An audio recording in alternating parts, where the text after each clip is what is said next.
Okay, this ain't dysfunctional church stuff. This is weird stuff that I think might have been really God that I seen growing up. All right, so I've been rethinking my whole entire life because I got like a prayer request that I've been praying for like 12 years. Okay, 12 years. I got 2 prayer requests, and I just feel like the God have answered a whole lot of prayers, but this is like my most serious one, the most serious one, and I feel like he's just been dead silent, dead quiet. I'm running out of time for this prayer request type thing, you know what I'm saying? And I don't understand, so I'm rethinking my whole spiritual walk and everything. Plus, I'm having a mental breakdown. I'm in a depression. Y'all already know. So I'm about to tell y'all a story. Y'all gonna think this is so crazy, but this really happened, okay? Okay, so this one time, I think I was about 17 or 18. I was about 17, all right? We had attended the same church with the man who had the vision that I told y'all about yesterday, all right, who had the visions. That's the church that we were going to at the time. But this church is neither here nor there, all right? I have some more stories about that, but it's neither here nor there. All right, so I was already smoking drugs and stuff, so it was like crank at this point in time, all right? So I was like on the crank or whatever, and I had got like this cookbook for like, you know how they say Hitler made the first crank or whatever? So I had like this cookbook of like the crank that Hitler made, all right? So I read the whole thing, and I'm like, okay, I ain't got no drugs, so I'm gonna make some. Okay, so then I had went around and collected all the things that I needed. It took me a minute, and then I had came to my mama house. All right, I was at my mama house. She had went somewhere. She was supposed to be gone for long enough for me to do this. All right, she was supposed to be gone for long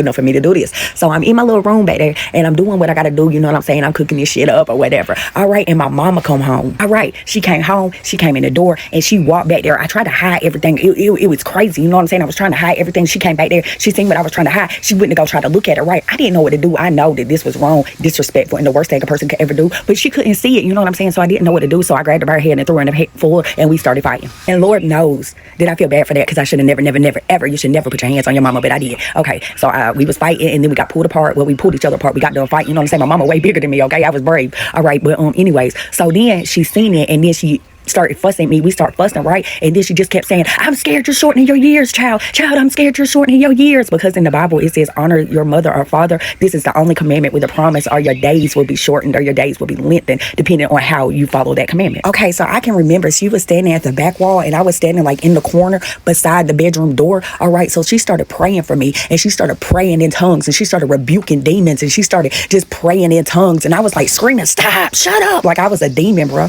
Well, of course, she just kept on praying harder and harder, and then she was speaking tongues, and it was like she started shaking, you know what I mean? And then her voice kept getting deeper and deeper, y'all. And then she pointed at me, and I can't remember exactly the exact words, because it's been like 20 years ago, but she spoke in like a man's voice, and it was like, you will surrender in the name of Jesus, you will come out of her in the name of Jesus. And I just remember I got so scared, y'all. I got so scared. I felt like it was like a little bitty spirit inside of me. I started feeling like a little child, and she started scaring me, and I started crying. I was like, mama, stop, you're scaring me. But y'all, I really think that maybe that was God, because it did not sound like my mama.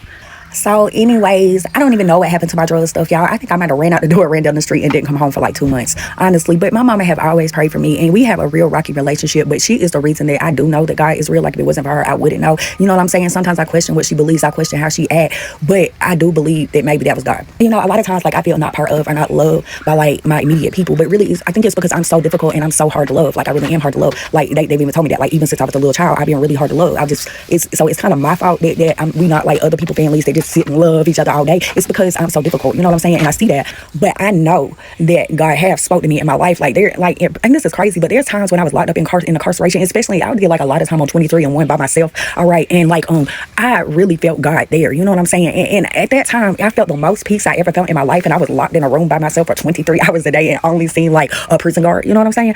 But I wonder why he is like, I feel like he have abandoned me. I'm really rethinking all this, because like I don't see him working anymore. I feel like he gone. So I'm just gonna ask God, will he please just reveal himself to me and everyone under the sound of my voice, because I need something in my life to bring me some peace, because I've never like questioned God before, even in my worst of days, even when I was running the streets, didn't have shit, even when I had the most. I've had a whole lot before, you know what I'm saying? I've never did anything in a good way until now. Everything I've ever had has been ill-gotten in some type of manner. So now that I'm trying to do things right, it's crazy that I'm questioning God, like I really am. So I just wonder if y'all are questioning God too. Or sometimes I wonder, like, the one time in my life that I did fully surrender to God and my son died. Isn't that crazy? I am really thankful for, though, you know, I was a messed up drug addict most of my kids' lives, and they love me to death, and we have a great relationship. So I am very thankful for that. But I wonder, is it me? Am I the reason he's not there? Did I turn my back on him? Did I stray away? What is the deal? I don't know, but I'm really going through it about this, because I just wish God would hear my prayers. And why do none of that stuff that happens to my mama ever happen to me? Like, I have prayed for that. I want to feel God too. Like, I want to see that that's real. I don't want to think that y'all are not being real, because I've always believed that my whole life, but now I'm questioning the spirit of God, the movements of God. But I do know one thing God is did for me. he took my drug addiction. Okay, I know for a fact that he took my meth addiction away from me, because like there has never been a point in my life where I was strong enough to just be like, I don't want to do drugs. All right, I'm not gonna say who this, that's, and what, but I am around other motherfucking addicts. Okay, and I see shit every single day, and I never have the desire to ever want to smoke that stuff. So I know God did that, so I'm gonna give him props for props to do. But I do have this one prayer request, and I just feel like that my life will not be fulfilled. It's two of them.